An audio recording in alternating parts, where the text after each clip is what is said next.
If you weighed 60 kilos and you multiply that by 1.3, that's 78 grams of protein daily. Now, a typical person usually eats 3 meals a day, so let's divide that by 3. Hey guys, welcome back to my channel, the best place for eczema warriors to learn how to get rid of inflammation, itch, and the uncomfortable skin. We're back with another video, and this one is going to be a good one, just like the other ones I've shared so far on my YouTube channel. We're going to be talking about protein today. Protein is so important for healing your eczema, and surprisingly, most people don't eat enough of it. That's why in today's video, I'm going to share with you guys why protein is actually important, how much you really need. We're actually going to do calculations together, and exactly how to incorporate enough protein in your diet on a daily basis. So if you're someone who is struggling with eczema and TSW, because you do need protein with those conditions, definitely continue watching this video because we're going to teach you exactly how to get protein in your diet. Before we jump into today's video, I want to let you guys know that we had so many people join us inside Clear Your Eczema. We were in the middle of a launch over the last few weeks. We had a lot of eczema and TSW warriors who have joined us. This week is actually our official start date for our very first call together. Now, if you're someone who's super interested in joining Clear Your Eczema, maybe you did miss out on the application and booking a call with me, it's not too late. We haven't started our first group call yet. So if you want to get in this week and join us inside Clear Eczema, it's not too late. All you have to do is to go to the description box below and apply and book a call with me, and let's get you inside Clear Eczema. Why do you need protein? Why is protein so important, especially if you're dealing with eczema or TSW? Now, when you have a lot of wounds from scratching and you have a lot of oozing, you definitely need protein in order to heal those wounds. Protein is not only important to help build muscles, that's why a lot of athletes and a lot of bodybuilders, they take a lot of protein in their diet. You also need proteins for general body functions. You need protein for maintaining your tissues, you need protein for healing wounds. Protein also helps to reduce cravings and also helps to keep you full. When you have eczema or TSW, you definitely need more protein than a normal person. There's a lot of inflammation going on in your body. There could be some more wounds and oozing that would require more protein need. Unfortunately though, most people do not eat enough protein. Most people don't even know how much protein you really need. So that's why in today's video, I'm gonna teach you guys step by step on how to calculate your protein needs, and that way you can include more protein sources in your diet for healing your eczema and your TSW. A typical healthy person needs 1 gram of protein per kilogram of their body weight. So if you're someone who is 60 kilos, then you just multiply by 1 and you need 60 grams of protein daily. However, if you have eczema, which you probably do if you're watching this video, then you want to definitely aim a little higher. Usually for my clients, I aim for 1.3 grams per kilo of their body weight, or even up to 1.5 grams per kilo, depending on the severity of their eczema, the severity of their TSW. So what does this really mean? Let's calculate it together. Like I said, I usually aim for 1.3 grams of protein per kilo of body weight. So let's calculate that. If you weighed 60 kilos and you multiply that by 1.3, that's 78 grams of protein daily. Now, a typical person usually eats 3 meals a day, so let's divide that by 3. 78 divided by 3 is about 26 grams of protein. So that means that every single meal, breakfast, lunch, and dinner, you should aim to have at least 26 grams. Now, of course, if you're someone who snacks between meals and your snacks are usually a protein source, then you could eat less than 26 grams per meal. But ideally, if you aren't a snacker and you just ate 3 meals a day, then you want to make sure you're aiming for at least 26 grams of protein if you weigh 60 kilos and your protein requirements are 1.3. So what does 26 grams of protein even mean in terms of the food? So for example, 26 grams could mean a 3-ounce size of chicken. So usually 3 ounces means about the size of your palm. That would be around 26 grams of protein. Or 4.5 ounces of salmon, which is a little bit more than the size of your palm. Fish typically has less protein than chicken. Now, if you're plant-based, then obviously you want to get protein from plant-based sources.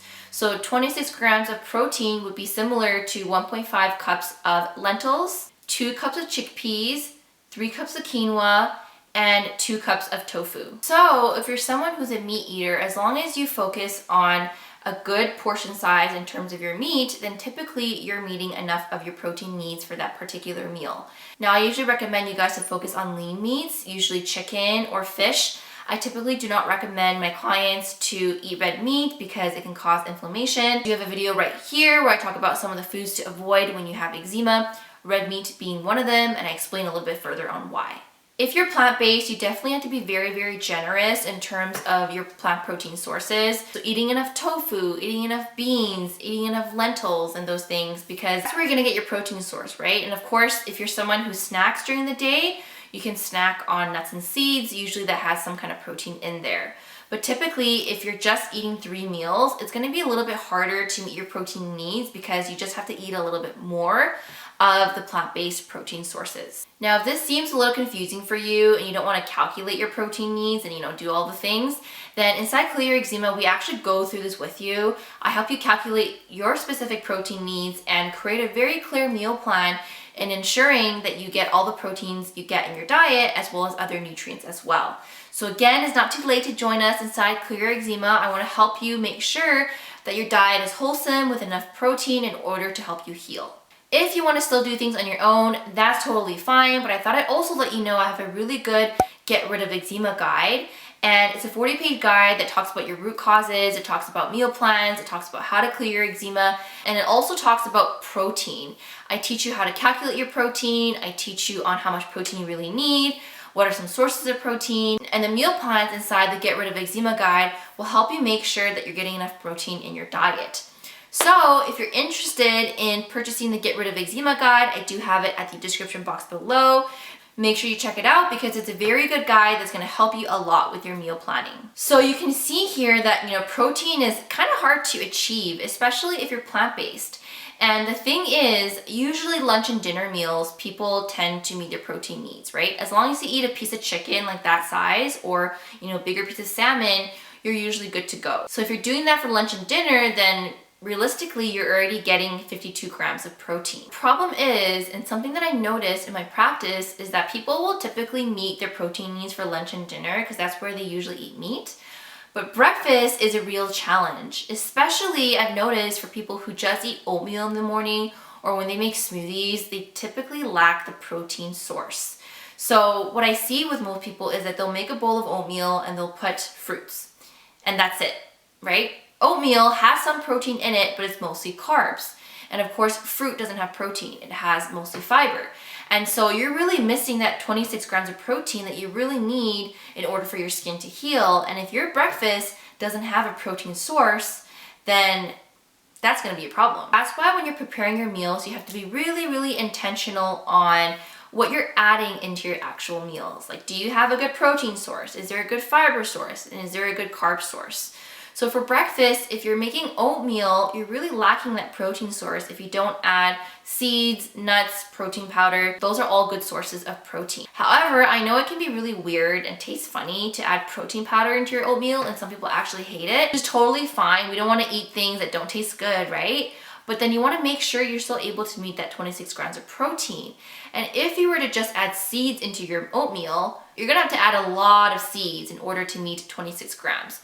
Most people, even adding lots of seeds, they don't get 26 grams of protein. Now, realistically, if you were to add hemp seed, for example, which is very high in protein, 3 tablespoons of hemp seeds gives you about 10 grams. You have to triple that in order to meet 30 grams. So 3 times 3, you'd have to add in 9 tablespoons of hemp seeds.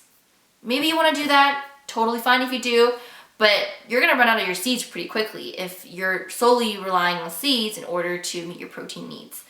That's why I think that, if you're making oatmeal in the morning and you really don't want to add a bunch of seeds in there, it can actually be helpful to add a protein powder if it tastes good, or having a shake on the side that has protein in it.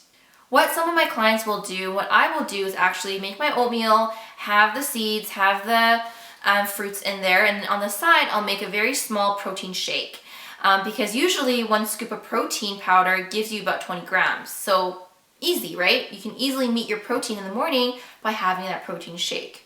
Alternatively, what you can do is just have a protein bar in between your breakfast and lunch meal. You can still have a snack, right? Your snacks are gonna help a lot in giving you more options for protein. So if your breakfast is lacking protein, you're probably going to be hungry later on because protein helps with keeping you full.